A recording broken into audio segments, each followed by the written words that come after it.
മലയാളം ക്ലാസ്സിലേക്ക് സ്വാഗതം. പുതിയൊരു അധ്യയന വർഷത്തിലേക്ക് നമ്മൾ പ്രവേശിച്ചിരിക്കുകയാണ്. എല്ലാവർക്കും നല്ലൊരു വിജയം ആശംസിക്കുന്നു.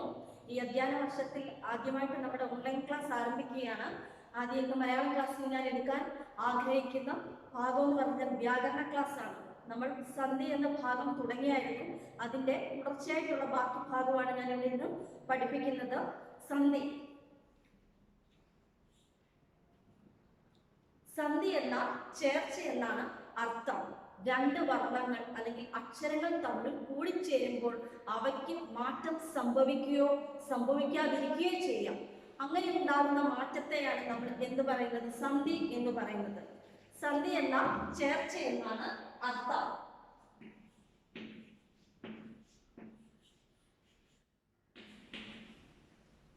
ചേർച്ച രണ്ട് വർണ്ണങ്ങൾ അല്ലെങ്കിൽ രണ്ട് അക്ഷരങ്ങൾ തമ്മിൽ കൂടിച്ചേരുമ്പോൾ അവയ്ക്കുണ്ടാകുന്ന മാറ്റത്തെയാണ് നമ്മൾ സന്ധി എന്ന് പറയുന്നത്. അതായത് ഉച്ചാരണ ക്ലേശം ഒഴിവാക്കാൻ വേണ്ടിയാണ് നമ്മൾ ഈ മാർഗം സ്വീകരിക്കുന്നത്. അപ്പോൾ മലയാളത്തിലെ സന്ധികൾ എത്ര ഉണ്ടെന്ന് നിങ്ങളെ പഠിപ്പിച്ചതാണ്. അപ്പോൾ അവയ്ക്കുണ്ടാകുന്ന വികാരം അല്ലെങ്കിൽ മാറ്റമനുസരിച്ച് സന്ധിയെ നമുക്ക് നാലായിട്ട് തരംതിരിക്കാം. ഒന്നാമതായിട്ട് ലോപസന്ധി,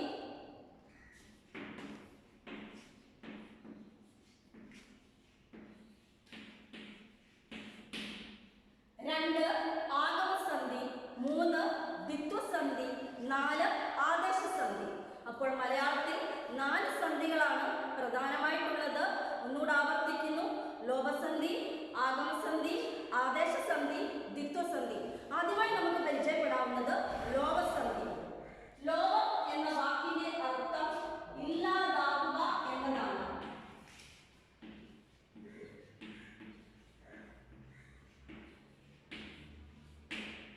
ലോപം എന്ന വാക്കിന്റെ അർത്ഥം ഒരിക്കൽ കൂടി പറയാണ്: ലോപിച്ചു പോവുക, ഇല്ലാതായി പോകുക. അതായത് രണ്ട് വർണ്ണങ്ങൾ തമ്മിൽ കൂടിച്ചേരുമ്പോൾ അല്ലെങ്കിൽ രണ്ട് അക്ഷരങ്ങൾ തമ്മിൽ കൂടിച്ചേരുമ്പോൾ അവയ്ക്ക് സംഭവിക്കുന്ന മാറ്റം, അവയിൽ ഒരെണ്ണം ഇല്ലാതായി പോകുന്നതിനെയാണ് നമ്മൾ എന്തെന്ന് പറയുന്നത്?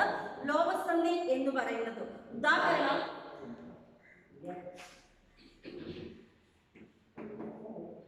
കണ്ട് അധികം ഇല്ല. അപ്പോൾ അതിനെ ചേർത്ത് പറയുന്നത് കണ്ടില്ല. അപ്പോൾ നമ്മൾ ഈ ചിഹ്നത്തെ സമൃദ്ധോകാരം എന്നാണ് വിശേഷിപ്പിച്ചുകൊണ്ടിരുന്നത്. അപ്പോൾ സമൃദ്ധോകാരം ഇതിൽ ഇല്ലാതായി പോകുന്നു. അപ്പോൾ മലയാളത്തിലെ ആദ്യത്തെ സന്ധിയാണ് ലോപസന്ധി. ലോപം എന്ന വാക്കിന്റെ അർത്ഥം ഇല്ലാതായി പോകുക. അതായത് രണ്ട് വർണ്ണങ്ങൾ തമ്മിൽ കൂടിച്ചേരുമ്പോൾ അതിൽ ഒരു വർണ്ണം ഇല്ലാതായി പോകുന്നതിനെയാണ് നമ്മൾ ലോപസന്ധി എന്ന് പറയുന്നത്. കണ്ട് പ്ലസ് ഇല്ല, കണ്ടില്ല. അതാണ് അതിന് ഉദാഹരണം. അതിൽ ഈ ചിഹ്നത്തെ നമ്മൾ വിശേഷിപ്പിക്കുന്നത് സമൃദ്ധോകാരം എന്നാണ് വിശേഷിപ്പിക്കുന്നത്. ആ ചിഹ്നം അതിനകത്ത് ഇല്ലാതായി പോവുകയാണ് ചെയ്യുന്നത്. കണ്ട് പ്ലസ് ഇല്ല, കണ്ടില്ല.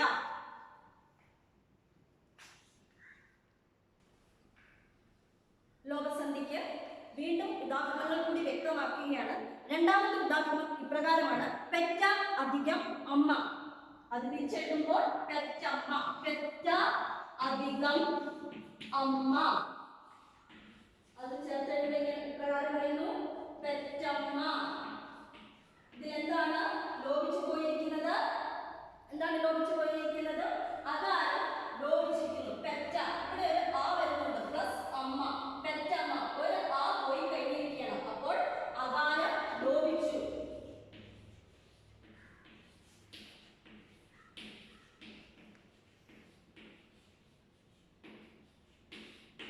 ഒന്നുകൂടെ ലോപസന്ധിയുടെ നിയമവശം ആവർത്തിക്കുകയാണ്. രണ്ട് വർണ്ണങ്ങൾ അല്ലെങ്കിൽ രണ്ട് അക്ഷരങ്ങൾ തമ്മിൽ കൂടിച്ചേരുമ്പോൾ അതിലൊരു വർണ്ണം ഇല്ലാതായി പോകുന്നതിനെയാണ് ലോപസന്ധി എന്ന് പറയുന്നത്.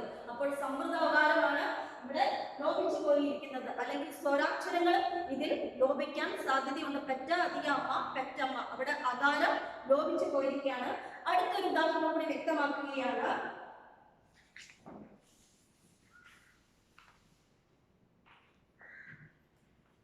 ഇല്ല അധികം എന്ന്.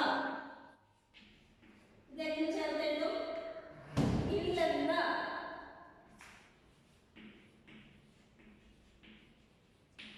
ഇവിടെ എന്താണ് ലോപിച്ചിരിക്കുന്നത്? ഇല്ല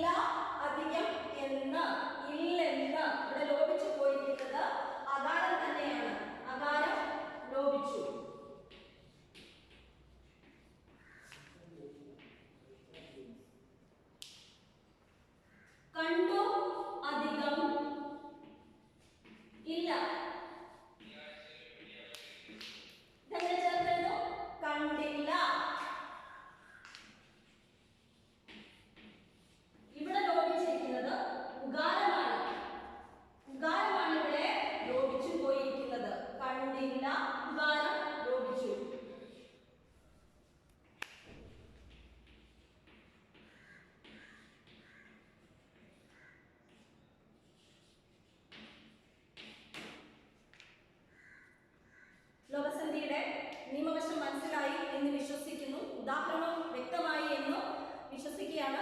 അടുത്ത സന്ധിയിലേക്ക് നമുക്ക് പോകാം. രണ്ടാമതായിട്ടുള്ള സന്ധിയുടെ പേരാണ് ആഗമസന്ധി. ആ ആഗമസന്ധിക്ക് അടുത്ത് തന്നെ അതിന്റെ അർത്ഥത്തെ നമുക്ക് ഇപ്രകാരം വ്യാഖ്യാനിക്കാം. ആഗമൻ എന്ന വാക്കിന്റെ അർത്ഥം വരിക എന്നതാണ്.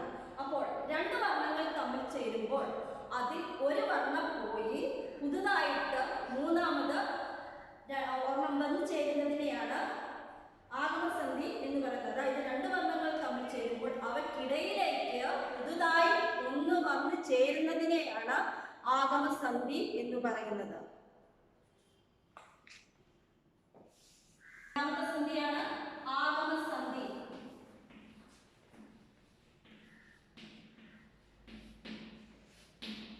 രണ്ട് വർണ്ണങ്ങൾ തമ്മിൽ കൂടിച്ചേരുമ്പോൾ അവയ്ക്കിടയിൽ പുതുതായി ഒരെണ്ണം വന്നു ചേരുന്ന, അല്ലെങ്കിൽ ഒരു അക്ഷരമോ ഒരു വർണ്ണമോ വന്നു ചേരുന്നതിനെയാണ് നമ്മൾ ആഗമസന്ധി എന്ന് പറയുന്നത്.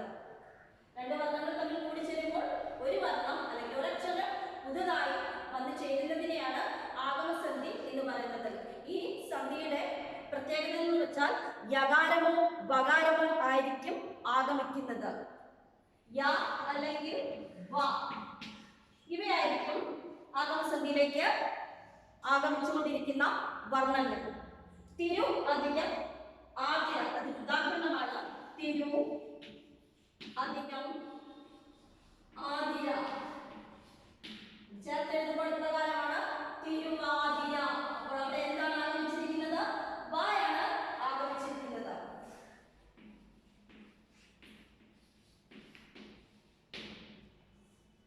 വകാരം ആഗമിച്ചിരിക്കുന്നു. പുക അധികം ഇല, ഇവിടെ എന്താണ് ആഗമിച്ചിരിക്കുന്നതെന്ന് നമുക്ക് നോക്കാം. പുക അധികം ഇല ചേർത്തെഴുതുമ്പോൾ പ്രകാരമാണ് പുകയില. ഇവിടെ യായാണ് ആഗമിച്ചിരിക്കുന്നത്. യായാണ് ഇവിടെ ആഗമിച്ചിരിക്കുന്നത്. അപ്പോൾ രണ്ടാമത്തെ സന്ധിയാണ് ആഗമസന്ധി. ആഗമസന്ധിയുടെ നിയമവശം ഇപ്രകാരമാണ്. രണ്ട് വർണ്ണങ്ങൾ അല്ലെങ്കിൽ രണ്ട് അക്ഷരങ്ങൾ കൂടിച്ചേരുമ്പോൾ അവയ്ക്കിടയിൽ പുതുതായി ഒരെണ്ണം വന്നു ചേരുന്നതിനെ അല്ലെങ്കിൽ ആഗമിക്കുന്നതിനെയാണ് നമ്മൾ എന്തെന്ന് പറയുന്നത്? ആഗമസന്ധി എന്ന് പറയുന്നത്. അതിന് ഉദാഹരണമാണ് തിരുവധികം ആതിര, തിരുവാതിര വായാഗമിച്ചു. പുകാധികം ഇല, പുകയില യ ആഗമിച്ചു. ആ അധികം അൻ, ഒരു ഉദാഹരണം കൂടെ നോക്കാം. ആ അധികം അൻ ചേർത്തെഴുതുമ്പോൾ എങ്ങനെയെന്ന് പറയാം നമുക്ക്? അവൻ. ഇവിടെ വായാണ് ആഗമിച്ചിരിക്കുന്നത്.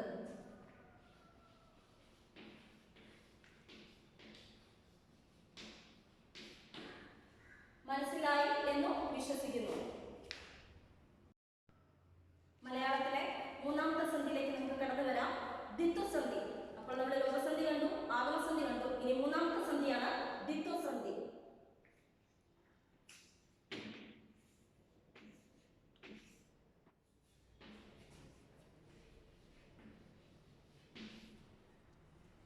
ദ്വിത്വസന്ധി രണ്ട് വർണ്ണങ്ങൾ തമ്മിൽ കൂടിച്ചേരുമ്പോൾ ഒരു വർണ്ണം ഇരട്ടിക്കുന്നതിനെയാണ് നമ്മൾ എന്തെന്ന് പറയുന്നത്? ദ്വിത്വസന്ധി എന്ന് പറയുന്നത്. രണ്ട് വർണ്ണങ്ങൾ അല്ലെങ്കിൽ രണ്ട് അക്ഷരങ്ങൾ തമ്മിൽ കൂടിച്ചേരുമ്പോൾ അതിൽ ഒരെണ്ണം ഇരട്ടിക്കുന്നതിനെയാണ് ദ്വിത്വസന്ധി എന്ന് പറയുന്നത്. ഉദാഹരണം പട അധികം കളം ചേർത്തെഴുതുമ്പോൾ പടക്കളം. ക എന്നായി ഇക്കായാണ്. ഇവിടെ കായാണ് ഇരട്ടിച്ചിരിക്കുന്നത്. പടക്കളം. അടുത്തത് കറി അധികം കത്തി.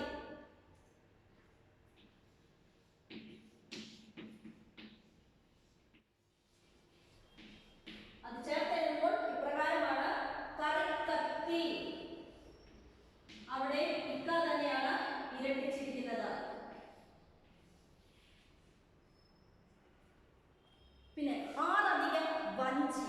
അതെങ്ങനെ ചേർത്തെഴുതും? ആറ്റുവഞ്ചി. റായി ഇറ്റായി മാറിയിരിക്കുകയാണ്. അപ്പൊ റകാരമാണ് അവിടെ ഇരട്ടിച്ചിരിക്കുന്നത്. ആറ് അധികം വഞ്ചി, ആറ്റുവഞ്ചി.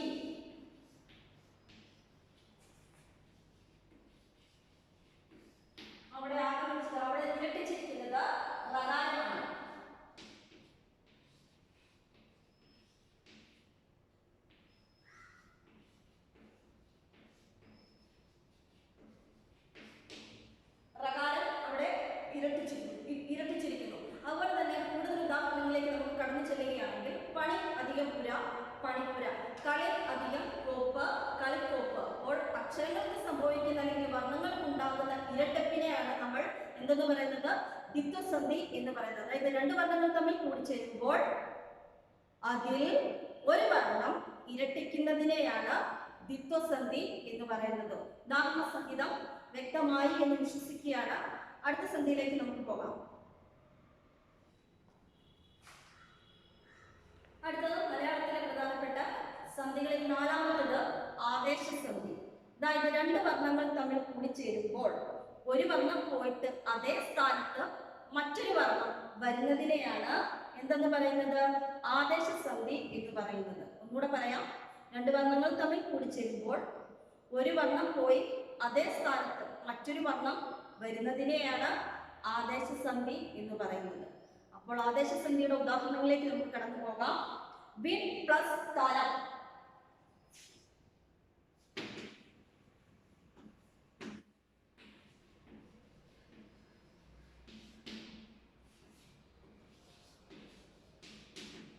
വിൺ പ്ലസ് തലം. വിൺ പ്ലസ് തലം അത് ചേർത്തെഴുതുമ്പോൾ ണ എന്തായി വരും എന്നുള്ളത് ആ മാറ്റം ശ്രദ്ധിച്ചോണം. വിൺ പ്ലസ് തലം വിണ്ണലം. അപ്പൊ ണ പോയി ഇണ്ടായാണ് അവിടെ വന്നിരിക്കുന്നത്. അപ്പോൾ രണ്ട് വർണ്ണങ്ങൾ തമ്മിൽ കൂടിച്ചേരുമ്പോൾ ഒരു വർണ്ണം പോയി അതേ സ്ഥാനത്ത് മറ്റൊരു വർണ്ണം കടന്നു വരുന്നതിനെയാണ് ആദേശസന്ധി എന്ന് പറയുന്നത്. കൺ പ്ലസ് നീർ.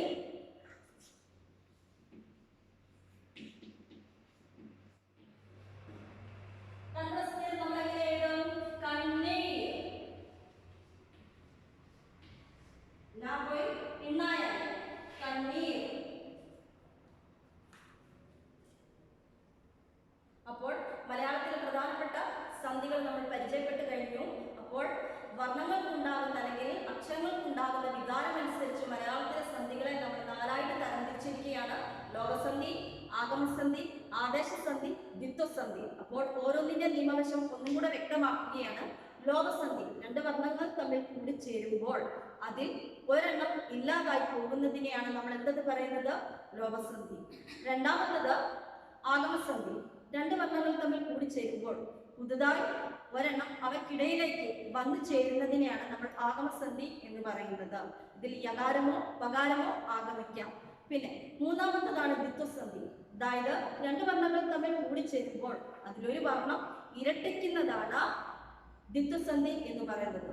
ആദേശസന്ധി എന്ന് പറഞ്ഞാൽ രണ്ട് വർണ്ണങ്ങൾ തമ്മിൽ കൂടിച്ചേരുമ്പോൾ ഒരു വർണ്ണം പോയിട്ട് അതേ സ്ഥാനത്ത് മറ്റൊരു വർണ്ണം കടന്നു വരുന്നതിനെയാണ് നമ്മൾ ആദേശസന്ധി എന്ന് സൂചിപ്പിക്കുന്നത്.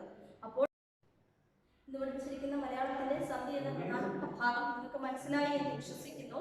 നിങ്ങൾ ഇനി ചെയ്യേണ്ടത് സന്ധിക്കുള്ള ഉദാഹരണങ്ങൾ കൂടുതൽ കണ്ടെത്തി എഴുതി സബ്മിറ്റ് ചെയ്യുക. പിന്നെ നിങ്ങൾക്ക് എന്തെങ്കിലും സംശയമില്ലെങ്കിൽ ആ സംശയ നിവാരണം സൂം ക്ലാസ് വഴി നടത്തപ്പെടുന്നതാണ്. അപ്പോൾ താങ്ക് യു.